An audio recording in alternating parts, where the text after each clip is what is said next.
नमस्कार दोस्तों, कहानियाँ जीवन की में आप सबका स्वागत है। मैं तेज बुखार से कांपती रसोई में खड़ी थी। सिर भारी था, आंखों के आगे अंधेरा छा रहा था, लेकिन हाथ तक रुक नहीं सकते थे क्योंकि आज नंद के ससुराल वालों की दावत थी। और इस घर में दावत का मतलब था कि मेरी तकलीफ मायने नहीं रखती। मायने रखता था बस ये कि कहीं कोई कमी न रह जाए। मैं विधवा थी, यही मेरी सबसे बड़ी गलती थी। मेरे पति को गुजरे 2 साल हो चुके थे, लेकिन सास की जुबान आज भी वही जहर उगलती थी कि जिस औरत का पति मर जाए तो वह घर के लिए अपशगुन बन जाती है। मैं चुपचाप सब्जी चलाती रही, पसीना आंखों से गिर रहा था, हाथ कांप रहे थे, शरीर जल रहा था, लेकिन डर उससे ज्यादा जलाता था। डर इस बात का कि अगर जरा सी भी चूक हो गई तो आज फिर वो अपमान तय है। मेरी सास बार बार रसोई में झांक रही थी, जैसे कोई गलती खोज रही हो। अचानक उसने कड़छी उठाकर सब्जी चखी और जोर से चिल्लाई कि नमक कम है। उससे पहले मैं कुछ कह पाती, कड़छी मेरे हाथ पर आ लगी। गरम सब्जी मेरी कलाई पर गिर गई। जलन ऐसी थी कि दिल दहक उठा, लेकिन मैं चीख नहीं पाई क्योंकि इस घर में मेरी आवाज़ से ज़्यादा मेरी चुप्पी पसंद की जाती थी। सास ने मेरे बाल पकड़कर मुझे झुका दिया और कहा कि विधवा होकर भी ढंग से काम नहीं कर सकती। मेरे सामने नंद खड़ी थी, देवर खड़ा था, रिश्तेदार बैठे थे, लेकिन किसी ने नहीं कहा कि बस करो। उस पर मुझे अपने पति की बहुत याद आई। मुझे लगा उनका मर जाना इतना दर्दनाक नहीं था जितना उनका साथ ना होना। अगर वे होते तो क्या कोई मुझे ऐसे छू भी सकता था? रात को सब सो गए तो मैं चुपचाप नल के नीचे अपना जला हुआ हाथ रखे रोती रही। पानी से ज्यादा आंसू बह रहे थे। आईने में खुद को देखा तो पहचान नहीं पाई। ये वही थी, वही मैं थी जो कभी इस घर में बहू बनकर आई थी। सपनों के साथ, भरोसे के साथ मुझे याद आया कि मेरी माँ क्या कहती थी कि बेटी सहनशीलता होना अच्छी बात है, लेकिन अपमान सहना खुद के साथ गुनाह है। पर उस वक्त मेरे पास जाने के लिए कोई रास्ता नहीं था। मायके का दरवाजा हालातों ने बंद कर दिया था और ससुरालों ने इंसानियत का। अगली सुबह नंद ने ताना मारा कि आज उनके ससुराल वाले आ रहे हैं तो ठीक से रहना, जैसे मैं कोई नौकरानी हूँ जिसे चेतावनी दी जा रही है। मैंने सर झुका लिया, लेकिन उस दिन मेरे अंदर कुछ अलग था। दावत के लिए मैंने सब कुछ बनाया, हर पकवान में मेहनत के आंसू के साथ आंसू भी घुले थे। मेहमान आए, खाना खाया, तारीफें होने लगी। मेरी सास मुस्कुराने लगी जैसे सब उसका ही कमाल हो। तभी नंद की सास ने कहा, आपकी बहू तो बहुत मेहनती है। मेरी सास ने इसका जवाब दिया कि मेहनती तो है, लेकिन विधवा है, इसीलिए सब सह लेती है। उस वक्त कमरे की हवा भारी हो गई, जैसे सब कुछ थम गया हो। पहली बार किसी की नजर मुझ पर इंसान की तरह पड़ी। नंद की सास ने मुझसे पूछा कि क्या मैं खुश हूँ। मैं कुछ नहीं बोली, लेकिन मेरी आंखों ने सारी कहानी कह दी। उन्होंने मेरी जली हुई कलाई देखी और मेरी सास की तरफ देखते हुए कहा कि अगर ये मेरी बहू होती तो मैं इसे ऐसे न रखती। उस दिन मेरी सास के पास कोई जवाब नहीं था। दावत खत्म होने के बाद नंद की सास ने चुपके से मुझसे कहा कि अगर कभी इस घर में दम घुटने लगे तो मेरे पास आ जाना। उस रात मैं सो नहीं पाई। पहली बार मैंने अपने दर्द के नाम को दिया। पहली बार सोचा कि क्या मैं जिंदगी सिर्फ सहने के लिए होती है? क्या औरत होने की कीमत इतनी बड़ी होती है? क्या विधवा होना गुनाह है? सुबह जब सास ने फिर ताना मारा तो मैंने सिर नहीं झुकाया, बस इतना कहा कि मैं विधवा हूँ, लेकिन इंसान भी हूँ। घर में जैसे तूफान आ गया, आवाजें ऊंची हो गई, इल्जाम लगने लगे, लेकिन उस शोर में मैं भी खुद को सीधा खड़ा महसूस कर रही थी। डर अब भी था, लेकिन उसके ऊपर एक नई चीज थी, आत्मसम्मान। और उसी दिन मुझे एहसास हुआ, अगर मैं आज नहीं बोली तो ये लोग मेरी पूरी जिंदगी जला देंगे। उसी खामोशी फैसले के साथ मेरा दर्द अब सहने का नहीं रहा, वो बदलने वाला था। लेकिन इस बदलाव की कीमत कितनी बड़ी होगी ये मुझे अभी नहीं पता था। उस दिन मेरे मुंह से निकले बस 4 शब्द थे कि मैं विधवा हूँ, लेकिन इंसान भी। मगर उन 4 शब्दों ने मेरे पूरे घर में भूचाल ला दिया। सास ने ऐसा देखा जैसे मैंने कोई बहुत बड़ा गुनाह कर दिया हो। देवर ने तंज कसते हुए कहा कि अब इससे ज्यादा क्या जुबान चलाने की आदत हो गई। नंद ने आंखें फेर ली जैसे मेरा दर्द उसके लिए शर्म की बात हो। मुझे समझ आ गया कि इस घर में सच बोलने की कीमत बहुत भारी होती है। उस रात सास ने मुझे खाना नहीं दिया, कहा कि ऐसी औरतें भूखी ठीक रहती हैं। मैं कमरे के एक कोने में बैठी रही, पेट से ज्यादा दिल भूखा था। आंखों के सामने बार बार माँ का चेहरा आ रहा था। मन कर रहा था कि भागकर उनके सीने से लग जाऊं, लेकिन माँ के हालात भी मेरी तरह ही थे। वो भी अब किसी पर बोझ नहीं बनना चाहती थी। सुबह उठी तो बदन टूट रहा था, जला हुआ था, हाथ भी सब सूजा हुआ था। लेकिन सास ने कहा कि आज भी काम करना पड़ेगा, क्योंकि घर में कोई बीमार नहीं होता, सिर्फ बहाने होते हैं। मैं चुपचाप झाड़ू लगाने लगी। हर झाड़ू के साथ जैसे मेरा आत्मसम्मान फर्श पर घिसट रहा था। तभी पड़ोस की काकी आई। उन्होंने मेरे हाथ की हालत देखी और देर से पूछा कि क्या हुआ। सास ने बीच में जवाब दे दिया कि नाटक है, काम से बचने का तरीका है। काकी ने कुछ नहीं कहा, लेकिन उनकी आंखों में जो अफसोस था वो मुझे चुभ गया। दोपहर को नंद की सास का फोन आया। शायद दावत वाली बात उन्हें अब भी परेशान कर रही थी। उन्होंने सास से बात की और कहा कि बहू से ऐसे व्यवहार ठीक नहीं है। फोन रखती सास का गुस्सा मुझ पर टूट पड़ा। उन्होंने कहा कि अब तू बाहर वालों से हमारी बुराई करेगी। मुझे धक्का देकर दीवार से लगा दिया गया। सिर टकराया, आंखों के आगे अंधेरा छा गया।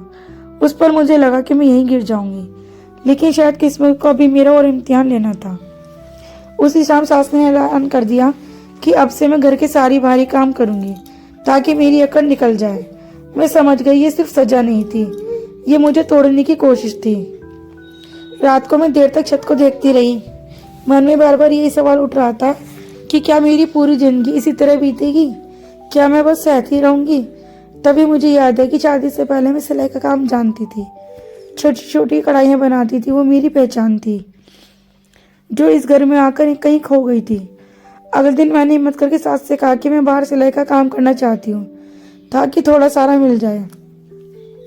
सास हंस पड़ी और बोली कि विधवा होकर अब तू बाहर मुंह दिखाएगी, लोगों को बताएगी घर में तुझे रखा नहीं है।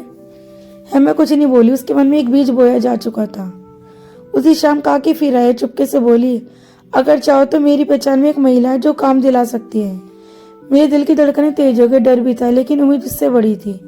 मैंने हाँ कह दी। कुछ दिनों बाद पहला काम मिला। बहुत छोटा, पैसे भी बहुत कम, लेकिन वो मेरे अपने कमाए हुए थे। जब मैंने वो पैसे हथेली पर रखे तो मैं रो पड़ी। पहली बार लगा कि मैं सिर्फ बोझ नहीं हूँ। मैंने पैसे सास को नहीं दिए, उन्होंने अपने संदूक में छुपा दिया। यही बात सास को चुभ गई। उन्होंने कहा कि अभी चोरी भी करने लगी है। घर में रोज ताने बढ़ने लगे, लेकिन मेरे अंदर अभी एक चुप्पी नहीं थी, एक ताकत थी। हर रात में सोचती थी कि कब तक मैं इस घर में खुद को मिटाती रहूंगी। एक दिन सास ने साफ कह दिया कि अगर ज्यादा उड़ान भरनी है तो घर छोड़ दे। उसी रात मैंने अपना छोटा सा बैग निकाला। उसमें कुछ कपड़े और माँ की दी हुई तस्वीर रखी। दिल बहुत डर रहा था, कदम कांप रहे थे, लेकिन अंदर कहीं एक आवाज थी जो कह रही थी अगर आज नहीं गई तो जिंदगी भर मरती रहेगी। मैंने आखिरी बार उस कमरे को देखा जहाँ मैंने इतने आंसू बहाए थे। बिना किसी को बताए मैं दरवाजे से बाहर निकल आई।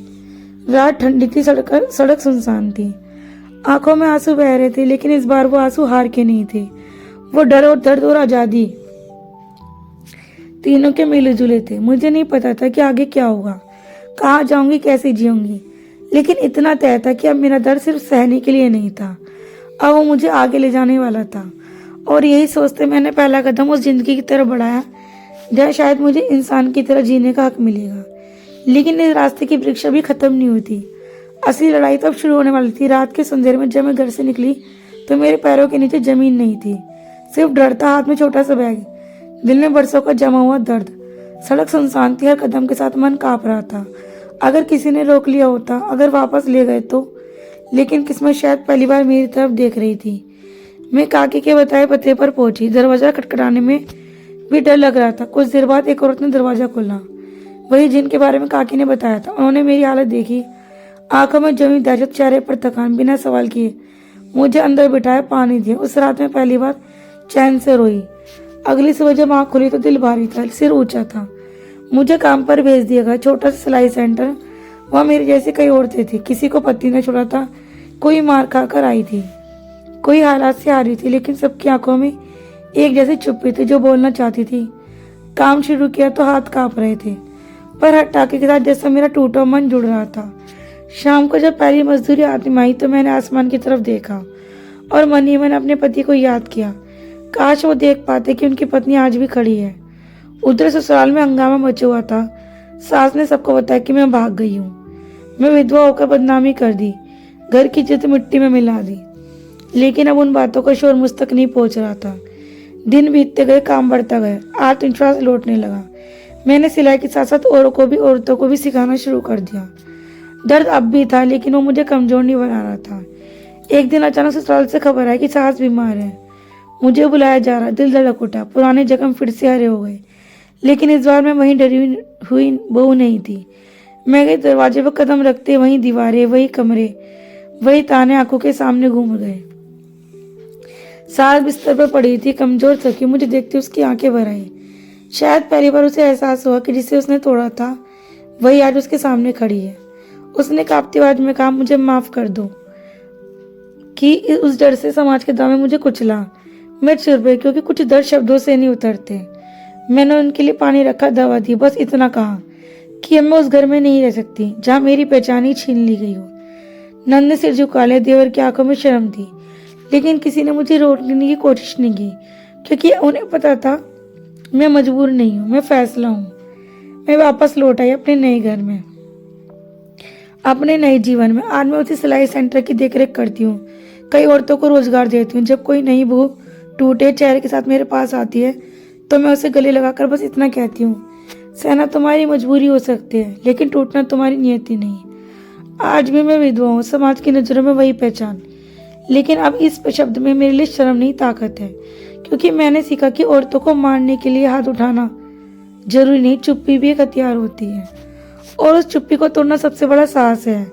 अगर आज कोई पूछे कि मैंने क्या पाया तो मैं कहूँगी मैंने खुद को पाया, और अगर कोई पूछे कि मैंने क्या खोया तो मैं मुस्कुरा कर कहूँगी वो घर जिसने मुझे कभी अपना नहीं माना।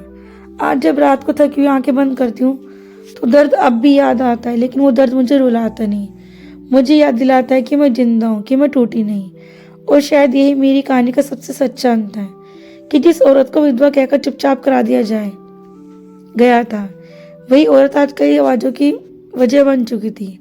अगर इस कहानी ने आपको कहीं ना कहीं अपनी ज़िंदगी की झलक दिखाई दी हो, अगर आपने भी कभी चुपचाप दर्द सहा हो, अगर किसी रिश्ते में रहकर खुद को अकेला महसूस किया हो, तो समझ लीजिए आप अकेले नहीं हैं। इस वीडियो को लाइक कीजिए ताकि ये कहानी और लोगों तक पहुंच सके। हाइप कीजिए, कमेंट में अपनी बात लिखिए, क्योंकि आपकी आवाज़ भी किसी की हिम्मत बन सकती है। ऐसी सच्चे दिल को छू लेने वाली पारिवारिक किस्सों के लिए चैनल को सब्सक्राइब करना ना भूलें, क्योंकि यहाँ हर कहानी सिर्फ कहानी नहीं होती, किसी की जिंदगी होती है। राधे राधे दोस्तों।